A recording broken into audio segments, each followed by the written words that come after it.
All right, everyone, welcome back.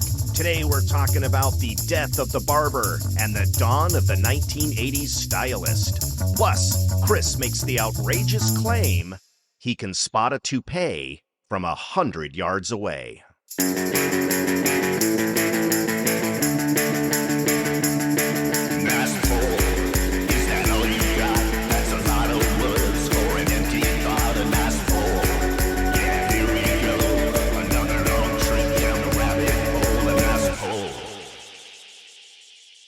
So I recently got a haircut. I get my haircut now. I don't have to cut my hair as much as I used to, and at this point it's like, yeah, you get a haircut, whatever, you move on with your life. But my memory got kind of jogged because my son, who's all of 20, called with panic in his voice, and we didn't know why what's wrong. What was the panic all about? And it was a haircut.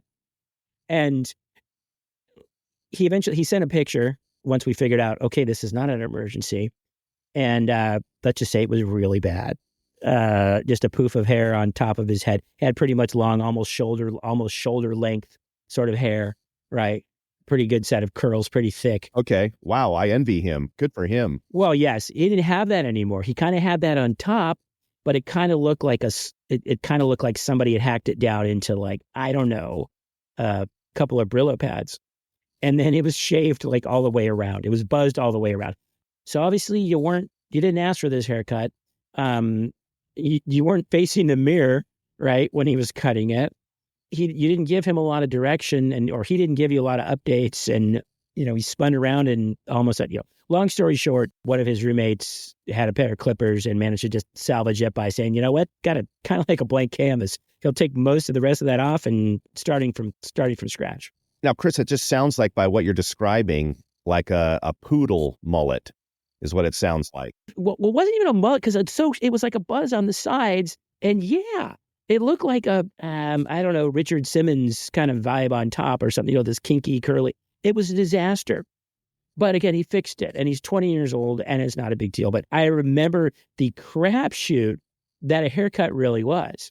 And again, especially if, I don't know if there was anything worse than your dad taking you to a barbershop, because again, I don't know about my dad. For him, it was pretty much, yes, it'll grow back, or sit down and shut up, or whatever.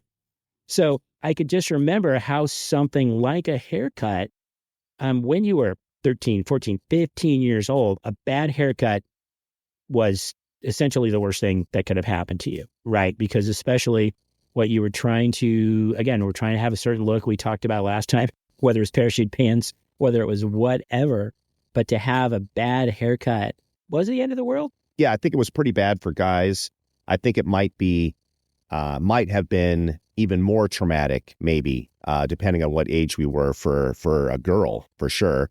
I remember one girl in particular was kind of the queen, right, of the, at least grade school. And I think a lot of the middle school, she was, good looking and very popular. And I remember one day she came to school literally wearing a hoodie, and apparently had tried for a shorter haircut, or somebody gave her a shorter haircut without really asking permission. And you did kind of feel for her. I mean, I think she went, 4 weeks with a hoodie on her head the entire time. And I don't know, man, that was pretty dramatic back then. But me, Chris, anytime you get me to think back on even having hair, I'm excited. I'm trying my best to think of some of the worst haircuts I've had. But really, Chris, just having any hair is so awesome, right? Those are the days. And for those of you that, of course, didn't grow up with Chris or know him in junior high school and high school, he's kind of underplaying it. Chris, if you had maybe put a relaxing agent in your hair and maybe maybe just got a straightener and just spent a little time with it, I think you could have had really pretty straight wavy hair. But Chris had, curly hair for the entire time that I knew him. And I just had blonde, kind of wispy hair. But I do remember one time saying to the guy, hey, man, right now my haircut is kind of the coolest one I've ever had. In the back of my mind, I'm like, I'm getting some good response from this haircut. Girls seem to like me. just do the exact same thing. And I was reading a magazine, letting him do his thing. And when he was done, he had given me one of those quintessential bowl haircuts, Chris, where it looked like a Mo Howard, Three Stooges on purpose haircut, like I was a monk, right? From the 14th century, one of those haircuts. Do you know what I'm talking about? Yeah, absolutely. A penis head, mushroom tip haircut. And made even more ridiculous by the fact that I had this insanely bleached blonde hair. It looked exactly like he took a giant Tupperware bowl and just cut around it.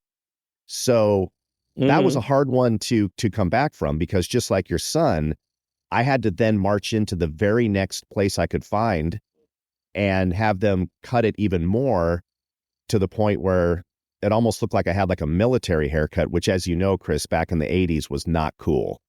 Having super short hair back in the 80s meant you were probably punk rock, or you were in ROTC or heading off to the military, right? There was no excuse for having that hair that short. But that was the only time I pulled the panic button, was on that one, the Mo Howard haircut. What was the worst one you ever had? I think I had one at about 7th grade that the problem was, it was just, okay, here's what killed me. You could see my ears. Oh, God forbid. It sounds dumb enough, but again, you could see my ears, and not like my earlobes, not like half of my ears. It went like over it, this guy. And again, and I was in 7th grade for that one. And this, I don't know if you remember 7th grade, there were a couple of kids that had haircuts like that. It was just brutal, and nobody wore hats to school in those days. And it wouldn't really made a difference because he just took all my hair off. And I was 13 years old, and I wouldn't come out of my room. And I'm pretty sure there was some tears involved. Yeah. And my dad, but first was like pissed at me for being so upset. And then I think ultimately he realized, wow, that was, because my mom was going, what were you thinking? He tried to make me feel better by getting me an 8-track tape of the soundtrack to the Sgt. Pepper's Lonely Hearts Club Band movie. Like, I don't know if you remember that movie. It was where horrible. Peter Frampton. I do. It was pretty bad. Frampton. Yeah. Yes, it was a rock opera with all Beatles music, but none of the Beatles were involved. Peter Frampton and the Bee Gees were Sgt. Pepper and the Lonely Hearts Club, and like Steve Martin and Aerosmith and all these people, all these random. It was a terrible movie, and so it's like, oh, this will make me feel better. But again, he was trying, right? I wish I had that now. It'd be quite the collector's item. But that in itself, I think that was maybe it'd been the worst, because I think at that point I got a little bit of leeway where I had a little bit more say, and I could kind of push back a little bit about maybe I could wait longer for a haircut, or maybe I can give the directions, or maybe, we can go somewhere other than but by then, of course, Supercuts and all those other places were popping up. But maybe I could have my hair cut by an actual like woman, as opposed to some guy with a crew cut is wearing a smock is deciding the best look for me. Right. So maybe, but those, and it was devastating, because again, we talked about who you were, the radio station you listened to, or the clothes you wear, or the bands you listen to. I think hair, at least for a certain point, and some people decide to be punk rockers, or some people decide, yes, I'm going to have super long hair because my parents don't care. But just nothing could replace a bad haircut. And as far as I tried straightening it, Jeff. I had one of those big, thick brushes, and I would blow dry it, and I would go up one way and down the other. I was joking about the straightening thing. You actually did do it? Okay. No, but I did. Well, I didn't put a straightener, but I thought so all it did would give me that helmet effect, the Bobby Goldsboro kind of thing, with my hair just growing out to the, the right, or the great Gazoo, whatever you want to call me at that point. Right. You and I grew up in an interesting era where it was let's call it the 70s. Let's start there. And obviously from the 60s, in general, boys, men, whatever, they were growing their hair out, right? The 60s started it with the really long hair. But by the time you got into 70s, you're still get a lot of the surfer kind of, at least down to your neck and growing over your ears. To your point, showing your ears back then was not cool.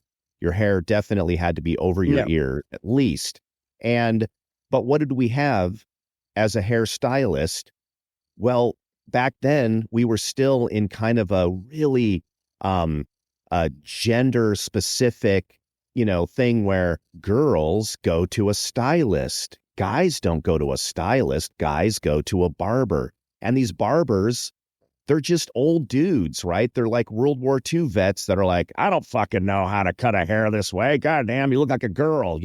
All they knew how to do was buzz cuts. They had no effing clue how to deal with a kid who actually wanted you to, God forbid, style the hair a little bit and deal with hair that's a little bit longer. All they knew how to do was grab the fucking clippers and then spit you out of there. So I can't remember when the first time it was, but at a certain point in the 70s, later in the 70s, I suddenly found myself in front of a woman, an actual hairstylist, someone who actually knew how to cut hair, for fuck's sake, right? I don't know where barbers get off thinking that they're experts on cutting hair. They're typically pretty fucking horrific, at least the ones I ran into. And then it all came full circle, Chris, because now that I hardly have any hair, right? I'm very close to just shaving, right down to the scalp. But now I actually appreciate a quote unquote barber because they give you the full service now. Now everything is old school again. You lay back, they put the hot towel around your face. They give you the little peppermint, skin bracing lotion. They trim up your beard, really nice with the razor. And they go, well, I know the shape of your head, Jeff. We're definitely going to want to do this and this. I'm like, well, you're just shaving my head. No, Jeff, let me show you what I mean. And now it's all come full circle. And now I have new respect for the new age of barbers, because now when you go to a barber, it's an experience and exciting. But back then, they sucked. And again, speaking of traumatic haircuts, I'll never forget the time that I was in 5th grade. I didn't care, but my mom did. I go to school with the haircut that she approved, the typical Adam Rich, haircut back then, which was surfer kid, Oliver from the Brady Bunch. We've talked about this before, hair over your ears. And the lady that was prepping the kids for the photos was just, not your mom, just some lady. And she said, oh, you don't want your hair like that. Let me comb that for you. So she just like really weirdly puts my hair behind my ears. So just picture the Cousin Oliver haircut, but your ears are sticking out because she combed your hair behind it like you were a 10-year-old girl. It's like, what the fuck is this look? It was so weird. And my mom takes one look at it when the school pictures finally come in, and she literally starts crying. What has she done to you? My God, what is this?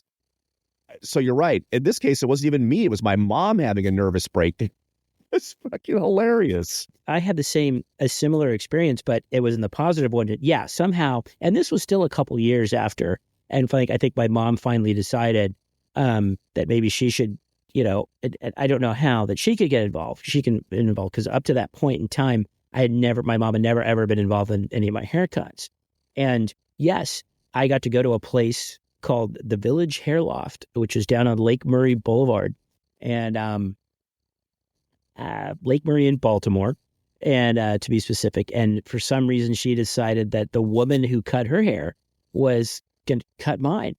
And at first I was a little bit like, well, okay. And the thing that was funny is my mom and I had similar hair, like texture and color and everything else. How lovely. But it's like, all right, I'll give this a shot.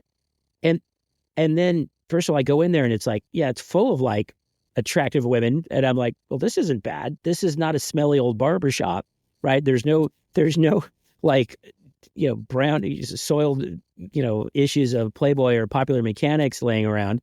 Number one. And then number two, it's like, sure, you sit down. They washed my hair. Oh, that was the big deal back then. Yeah. They washed my hair, Jeff. They washed my hair. I had never had since. I mean, I had probably since I'd probably been what or not an infant, but I probably it had been the first time in 10 years, 11 years Yeah. that somebody else was washing my hair, and I'm leaning back and I'm sitting and they're massaging my skin. And that point was like that point where that one haircut was like the worst thing that had ever happened to me.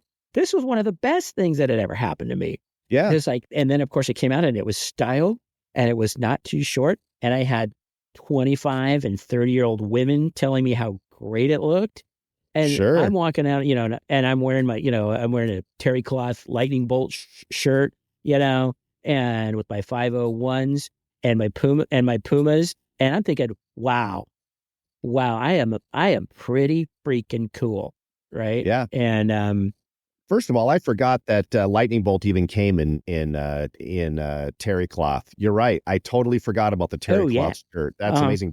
But Chris, I'm here to tell you, no surprise, until you just said Village Hair Loft, I had not thought about that place in 50, well, I don't know, close to 50 years. 40? No, not Probably quite, 40 but 45 or something like that. But I also got my hair cut at the Village Hair Loft, and it was the same experience. It was the first time that I ever leaned back and they put your head in the sink, and there's a lot of trust issues going on. You're like, what the hell, man? This is so weird. And then when that warm water hits your scalp and they start massaging it in, you're like, oh man, the very first time they did that, I fell asleep. She's like, wake up. And I'm like, oh shit, sorry. It was just so relaxing. I was just like, I'm in heaven. And yeah, to your point, it's like, man, that was a cool experience. And then the big excitement about going there was there were a lot of cute girls that were my age that would also be there, just hanging out, getting their haircut. I'm like, yeah, that's right. Yeah, I'm next level. I'm a bit evolved. How you doing? Yeah, I'm getting my hair styled here. Hey, I just thought like I was the coolest guy. Just making eye contact there in the lobby, and just thinking I was pretty badass. But then you never look back, man. After that, you always have to get a woman styling your hair, man. I wouldn't trust a guy doing it ever again. I had this. Well, at that point, I mean, now it's gone back full circle. And again, I'll go to this particular barber shop, and they have women working. It's women, so it's like half and half women. So at this point, whoever's. I mean, you're in a hurry. Now your haircut again. I know I can get it at a decent place, and it's all about like how much time is this going to take me. So it's like, yeah, whoever's open next. And again, it's 50-50. There's 2 or 3 women with 2 or 3 men, so it's like whatever.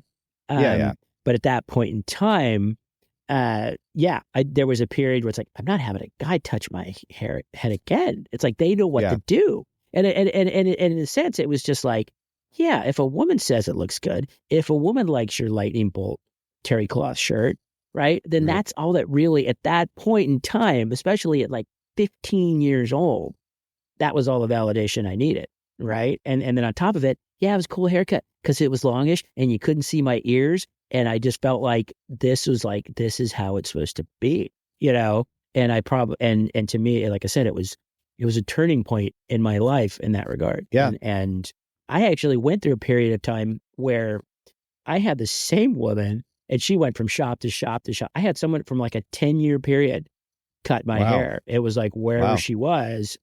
That's kind of like having a hair affair in a way. Kinda. Yeah. Yeah. You had a special connection with your stylist. I got you. I did. Oh, it's like, everything about their personal life and they know everything about yours. And it was just like, it was. It's your hair girlfriend. Yeah. Yes. She invited me to her wedding. Okay. So that's all you need to know. All right. Well, okay. Well, then I won't ask any other weird questions about your super tight relationship with this woman that I assume was 25 to 30 years older than you, but no. No, she actually wasn't. She wasn't that much older than me. Probably 7 or 8 years older than me. Oh, okay. So you did have a chance. There was a chance. Okay. There was a chance. Oh, sure. Okay. I think there was a chance. Yeah. I will say that on the opposite end of the spectrum, every once in a while, magic happens, like happened for you on that first experience where you got your hair washed and properly styled and maybe got a couple compliments on the way out the door. I got a haircut once, just randomly, from a woman in Pacific Beach. My super cool sister-in-law at the time said, hey, you should try my stylist. And we're hanging out, and it's kind of after hours. They had closed up shop, and she actually said, hey, man, if you want, you can have a glass of wine. And I was 18. I was definitely drinking, down in Tijuana. So I'm underage, right? But it's a sip of wine, whatever. It's a little tiny glass of wine. But I thought I was so cool because I was, in this shop and I'm sipping wine and they're just having a great conversation. And moral of the story is, there is no moral of the story, but the interesting thing that happened is all the stars lined up. Whatever reason, Chris, it was the perfect haircut. I don't know how it happened. I can never recreate it, obviously, because I don't have the hair. But for the next month and a half, while that haircut was fully active, I had never seen girls that interested in me in my entire life. And it had to be the haircut. And I tried so hard to keep that haircut. I tried so hard to somehow preserve it and go to the next person, because that lady then moved away. Like right after that, she had only been in town briefly. And I felt like it was one of those romantic comedies where the guy's trying to find the girl that he once met, but now she's gone, you know what I mean? Like every single movie, like, I gotta find that hairstylist. Where is she? What do you think happened to her? Now, where do you think she lives? Nobody could recreate it. It was just, God. But for that month and a half, Chris, I was unstoppable. I was a magnet for attention, and never again. That's it. I peaked, right? I burnt the candle at both ends and was never able to rekindle that magic. See, that's a good plot right there. Literally trying to find this one in a million life-changing hairstylist, right? And now, again, probably would have been easier now these days, right? Again, just it's much easier, not necessarily a good thing. It's much easier to track people down and to follow them around or something like that, right? Well, and I still have a few photos remaining in an old photo album where that hairstyle is on display. And of course, now looking back on it in retrospect, you say, that haircut? The hell? But Chris, I'm telling you, man, it was magic. Something happened. But do you remember this too? Do you remember one of the things you could get when we were in, I would say, junior high school to maybe early high school, was a tail? Remember the tail? The tail was just a strip of hair on the back of your neck that was longer than the rest of your neck hair, right? It was 2 or 3 inches center. Past your hairline. Yeah. Yeah. So instead of just having a normal neckline, there was like a spike or a tail.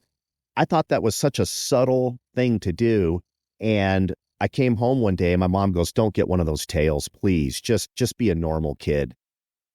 All it is just a little tiny strip of 3 inches of extra hair. And I did it anyway, Chris. And I came home, and my poor mom, man, she just had a nervous breakdown over the tiniest little thing. And of course, I'm like, you know what? Here, take the scissors, just get rid of it. I am so sorry. But the power of hair, I don't know what it was. I don't know why that was such a big deal at the time. But I'm a good kid, Chris. I let her cut the tail off. So I think that was a good call because I actually, again, that was one of the things that I couldn't have because my hair was too curly in the back. So I could have had a tail, but it just kind of like curled up. So it wasn't straight. So there wasn't, the tail just would have kind of like, it was like snapping a rubber band back. It was just like, boing, go right back up, right? Pull it down straight. You had like a pig's tail. Yeah. Something like that. But see, the thing that's funny is that now that comes to mind, there was this one barber, the one hairstylist, and she was the local thing. And I think I'd kind of dabbled. I'd gone to there once or twice before my mom said, stepped in. And okay, I have to get this right. Her name was Lloyd Della. Lloyd is the name of a girl, a woman? Well, no, because her name was Lloyd Della. It was a compound name. Her dad's name was Lloyd, and her mom's name was Della. What a stupid name to give to a woman, Lloyd Della. What a dick. Why would he even do that? there was a couple amazing things about Lloyd Della is that Lloyd Della, maybe, okay, you got offered that sip of wine. Lloyd Della would do shots, wouldn't give you shots. She would do a shot or two. Yeah. Okay. Our friend Sean and his brother, Ian, they had the opposite. They had this barber whose name was Dell, not Lloyd Della, not Della, no relation. His name was Dell. And they would come back and we were like, I thought you had to go get haircuts. They're like, oh yeah, we got haircuts. Dell would cut off the equivalent of a tail. It was, and we were in awe because it's like they had the hair and they had the haircut, non-haircut. They had the opposite. They never had a bad haircut because except when you look at what they paid, because there was no difference in their hair when they came back. And we all wanted to go to Dell. And of course, now my parents are like, you're not going to Dell. It's like, no, you need a trim. It's like, but it was the amazing, legendary Dell's barbershop. So Dell was able to maintain the exact same haircut and barely take anything off to change it at all. Now, so am I to understand then that that you would have to then get your haircut like once every 2 weeks if you didn't want really much to happen with it? Is that my understanding? I don't think it was that frequently. I don't know. Because their hair was longish enough, but at least to the naked eye, maybe Dell was like a master technician to where he cut it off to the point of, underneath and layers and stuff like that. It just didn't, you know what I mean? I don't know. Well, maybe for back then, he was one of the rare people that could be a man and actually know how to style hair. You either buzzed it because you're a guy or you style it and you're a woman. I mean, it was just a very weird gender specific thing back then. Very odd. You've unraveled some weird things about hairstyles back then, Chris. You've uncovered them. Very strange. Because I think that was also that time, like I said, because you went to that where girls and like, or with, you got your hair, you appreciated your hair, or you cared about your hair. So then, yeah, what did you do? You spent time on your hair, right? To like, what are you doing? Either get out of the bathroom, whatever, you're blow drying your hair, or you were putting some sort of mousse hair or something like that. Oh, yeah. Mousse, which I forgot about again, that, yeah. Where it to me, it was just sort of a focal point of like, wow, I'm spending, and you shampooed your hair more often, or you did all of those things where again, it was, and again, it's just funny how you went from 0 to 60. Like I said, it was just, we're talking about our hair. Our hair suddenly became important, and I think it was important for a long time. I think it's still important, right? I think we live in an unfortunate our culture where it's just like hair represents all these, like they have such great hair. Look at their hair, oh no, they're losing their hair. Something like that, to the point of people wear, toupees. Okay. I still see and I don't know. I'm a connoisseur. I had a boss working in the supermarket of toupees. Yes, I'm a connoisseur. I could spot a toupee at 100 yards. Okay. I can spot him on TV because people still wear them. I don't know if you ever notice, you could go it's out in public and you'll see some guy's hair. It'll be like a sort of a flap in the back and it's a really high, like on his forehead. I had a produce manager whose wife made him wear his hair. He didn't want to do it, but she made him wear it. It kind of wore it like a hat. So it was like one day it was kind of far back on his head. The other day it was up close. Another time it was tilted to the side. I don't know. It was hysterical. In what context does that look good? I'll tell you a context where I could see someone wanting to do it would be if you had a kind of a misshapen head that did not lend itself to shaving your head or having a really short haircut. Maybe then you might do it. Or you're just like most guys. The guy that you see in the mirror is just a weird version that you've created in your mind. And if you're like most guys, you really have very little understanding of how you appear to others. And you look in the mirror and go, all right, buddy, you're fucking nailing it today. Looking good. And then later someone takes a photo and you're like, holy shit, is that my head? Right? It's only photographs that save you from your vision of yourself. I can't even tell you how many times I've walked away from the mirror in the morning going, all right, not bad. And then somebody takes a random photo and I'm like, Jesus Christ. How did my head get that big? I feel like the Blueberry Girl. I feel like Violet Beauregarde, in Willy Wonka. It's just giant. But I think that's what happens, right? Is these toupee people, they just don't see it. They look in the mirror and go, "Ha, looking good, sir. Let's start the day." Well, we all see people like that, right? And like again, you can be in a public, whether it's a toupee or a mall. Nobody goes to malls anymore. But let's say you're just in a public place, you're in a park, or you're at a concert, you're at a ball game, wherever people congregate. You just named a bunch of them right there.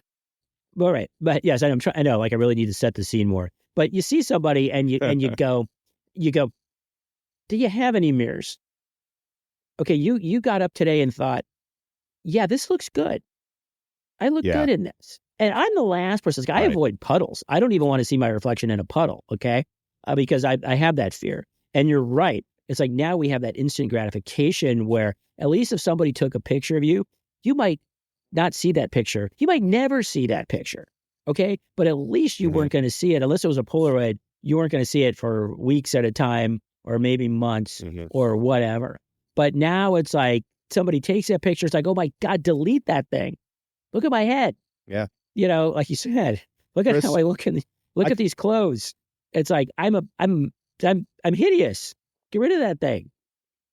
You know? I know you didn't mean to say this, but I have possibly never heard a sadder statement from you, or maybe anybody in the last 10 years than, "I don't even want to see my reflection in a puddle." Chris, that is the saddest thing. You literally, I'm a relatively thick-skinned, tough guy. You broke my heart just then. What do you mean you don't want to see your reflection in a puddle? What does that mean? I'm hideous, Jeff. I'm hideous. Okay. I Jeez, man. Come on. Prop yourself up. I wake up every morning and I go, what happened to me? I'm the youngest kid. You know, and I had a fair amount of vanity. And now that vanity has Yeah, okay. transformed into a lack of self-esteem, you know, and maybe, and I don't know. It's just something that, Jesus like I said, I Christ. hate seeing my kids give me a hard time because like, you're never in the pictures. Like, no, I'll take the pictures, right? It's just like, Well, that's me too. I'll give you that. I'm that guy. Yeah.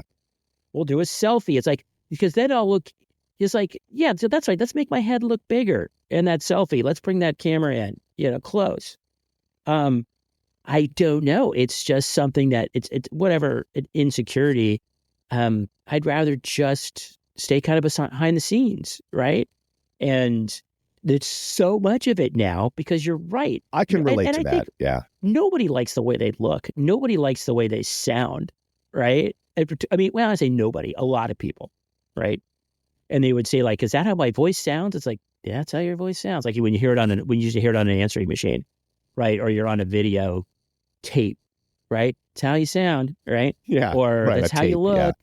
You know, it's like, I don't look like that. It's like, yeah, you do look like that. The camera doesn't lie, right? Although you're right. I do think you look in the mirror and like I said, I do still see, it's like, how old am I? No, I'm the kid that got in trouble. I'm the kid that didn't have the same privileges. I'm the youngest kid. I was reminded of that forever. And I'm the baby of the family, much like you. And you're me way too. farther I'm the baby. same You have, guy. you know, Yeah. so it's just like, so Yeah. how can this be? Right? How Yeah. can this be? So it's like, and so I think, you know, so I don't look at puddles, Oh my God. right? I don't like to get in a lot of photos, you know. I'll just you know, maybe I'm a vampire. Maybe I'm a vampire. That is it. Right? The whole mirror reflection thing. You know, and I think again in the age of social media and everything else, it's hard to do that. It's hard to step back into the shadows like Barnabas Collins, right? It's hard to just sort of lurk around because damn it. Chris, I don't know exactly how many points that poll was, but Barnabas Collins has got to be way up there on the poll meter. Holy shit. Well done, sir. It was a Dark Shadows vampire vibe. Dark Shadows. Well done. By the way, I had a Dark Shadows board game when I was a kid. You could actually play Dark Shadows as a board game. It was fun. Just saying. Whatever that's worth. I don't know, but yeah. How do you play a game based on a basically a soap opera with vampires.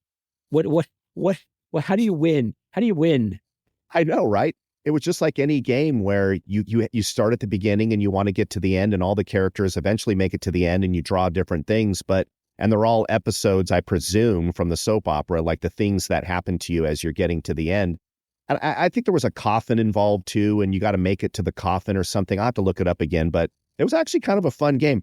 But Chris, to your excellent point, when you talk about nowadays as an adult, because we said this a million times, we still feel like we're 16, 17, 18, whatever, early 20s in your brain, in your mind. And then you look in the mirror and you see yourself.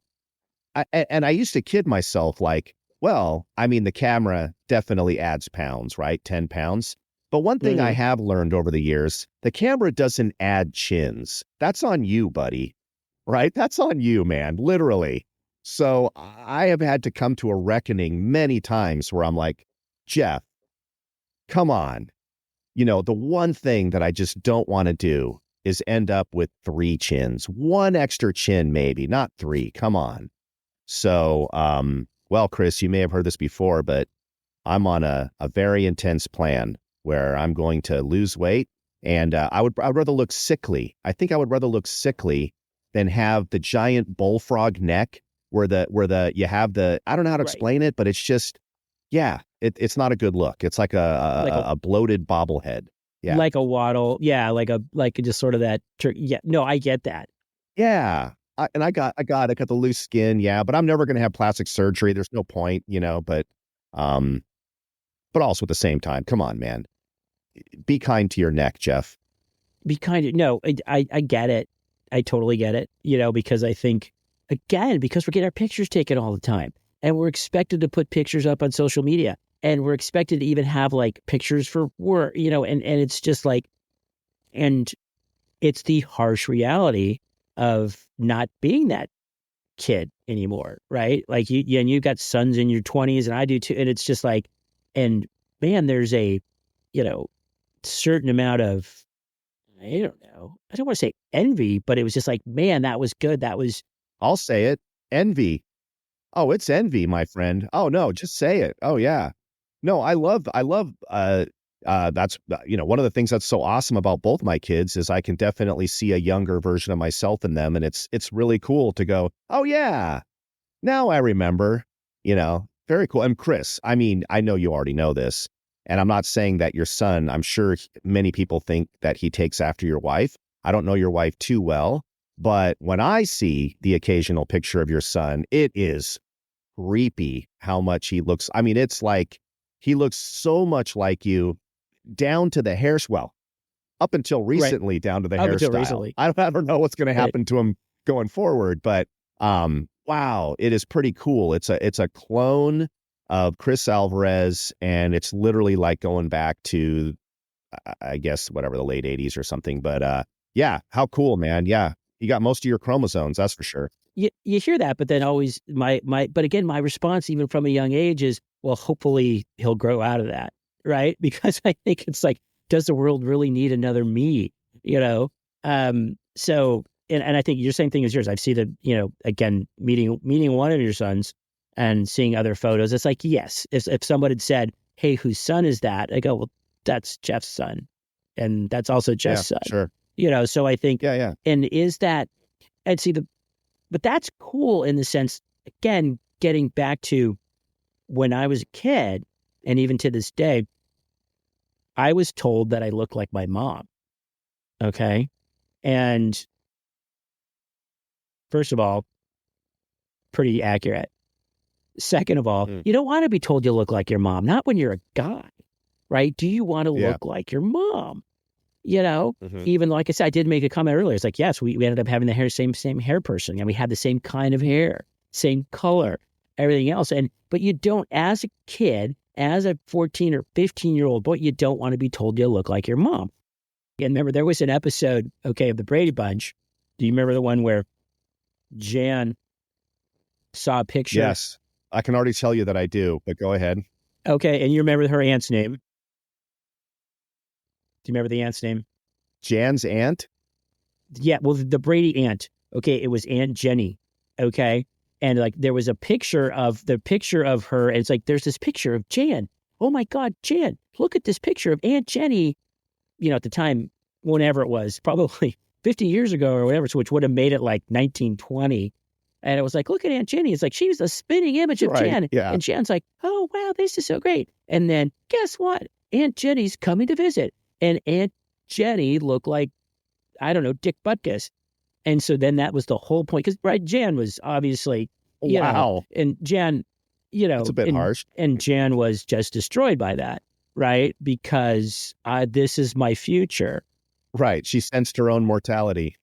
Jan had those middle child, middle daughter issues, tons of them, multiple. I think Brady Bunch was ahead of its time in that sense, because it was like nobody ever talked about how the middle kid can be screwed up, right?